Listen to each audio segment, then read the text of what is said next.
a unique treasure for us from the Jewish world.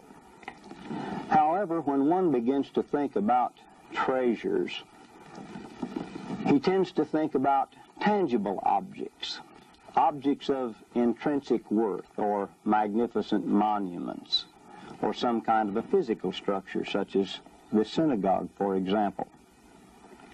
But let me suggest to you that sometimes an idea or a concept can be a treasure. The concept of community that developed within the structure of the synagogue is a treasure that cannot be overemphasized. Corresponding to the idea of community, there developed the concept of certain functionaries operating with the framework of the community, whose responsibilities or function within the community was designed to minister to some specific need of the community. This particular idea or concept is known as Tzedakah. We translate it into the English as righteousness or almsgiving, but actually the real meaning of the word goes much beyond that. It's an idea or a concept that actually serves as the foundation for true biblical faith.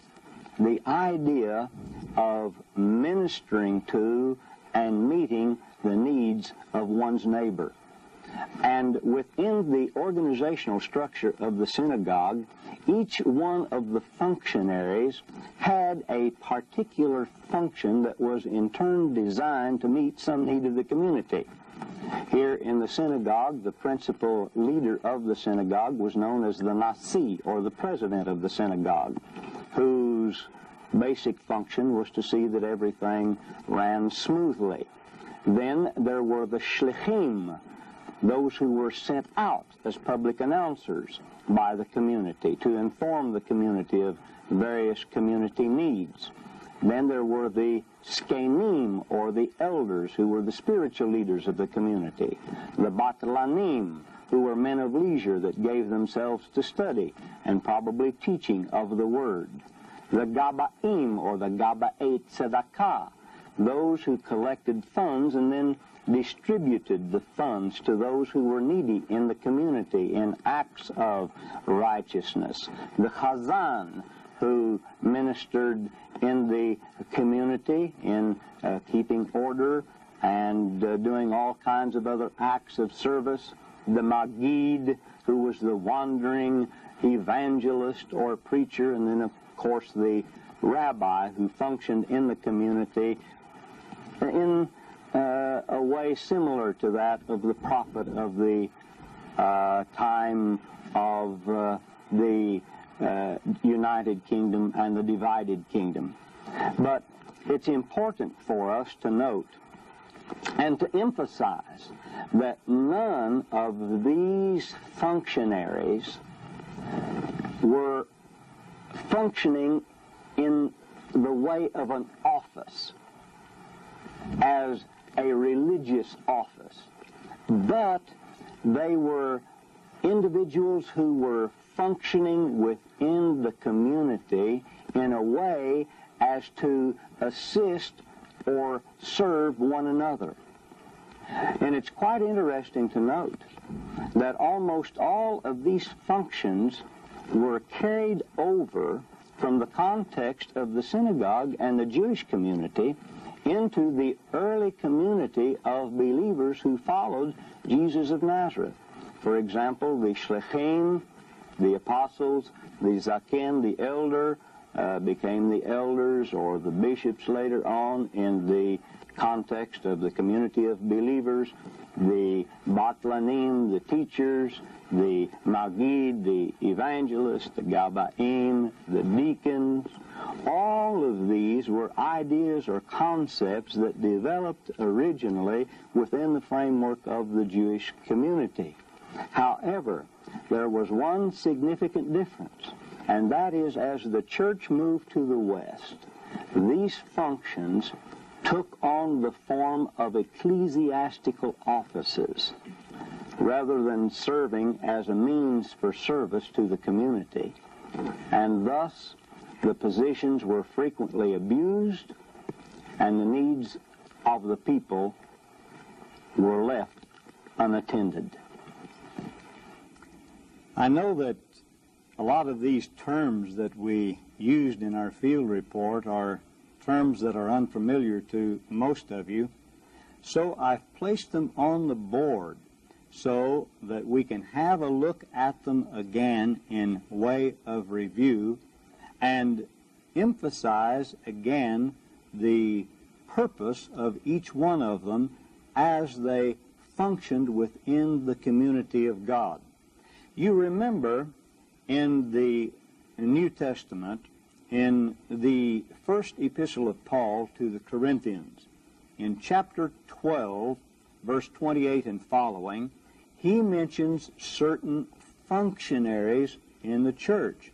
And he said, God hath set some in the church, first apostles, then prophets, then teachers, then workers of miracles, those with gifts of healings, helps, administration, different kinds of tongues. And then from Ephesians chapter 4 and verse 11, we read about evangelists and pastors. Now, most of us, in looking at these various functionaries as they operate within the framework of the church today, have little real understanding as to how this person should be functioning within the community of God.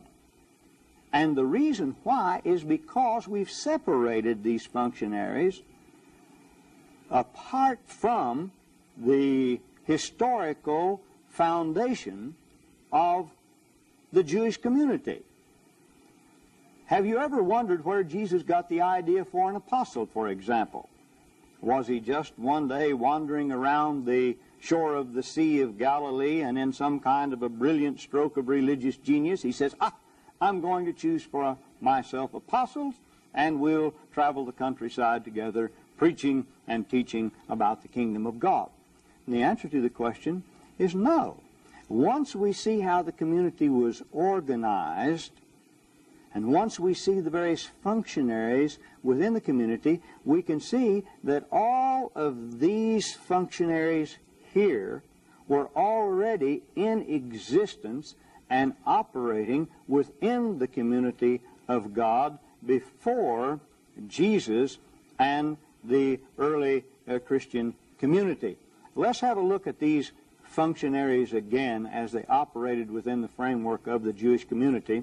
Remember the Nasi, he's simply known as the president. Now, this man had no special qualifications to serve in the function in which he serves the community, other than perhaps he may have been exceptionally gifted from an administrative point of view. He was the one who saw that everything ran decently and in order in the context of the synagogue and the synagogue worship. Then the shaliach, from the Hebrew word lishloach, to send.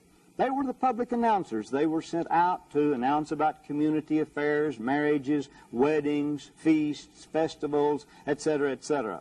The zaken, it means an old person, but as they're functioning within the framework of the community of God, it means the ones who are more mature spiritually and who set the spiritual example for the community or the congregation to follow. The Gabaim or the Gaba'ei Tzedakah are those who are sent out by the Nasi to minister to the temporal needs of those in the community, to meet the needs of the widows and the orphans and others within the community who have a special need.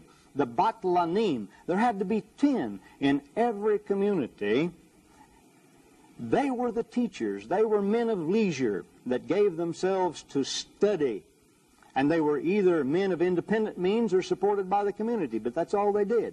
The Chazan, he saw that order was kept in the community. And interestingly enough, we know also from the Mishnah in Tractate Makot that he was also the one who meted out stripes in way of discipline if someone had been brought before the rabbinic court and there was any need for any kind of correction within the community.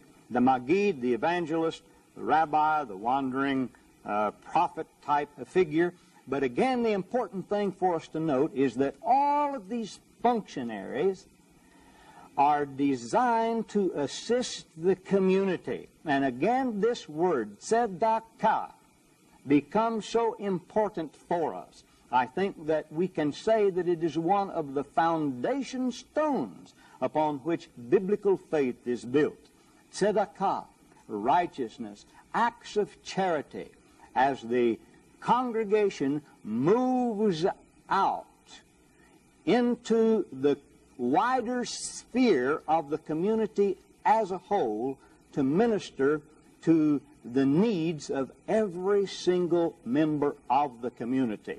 And would to God that this idea or this concept could again be revived in behalf of the community of God today, so that in the community of God we could be assured that the needs of every single individual in the community would be met, that no one would have to be without, no one would have to be alone, no one would have to be in need.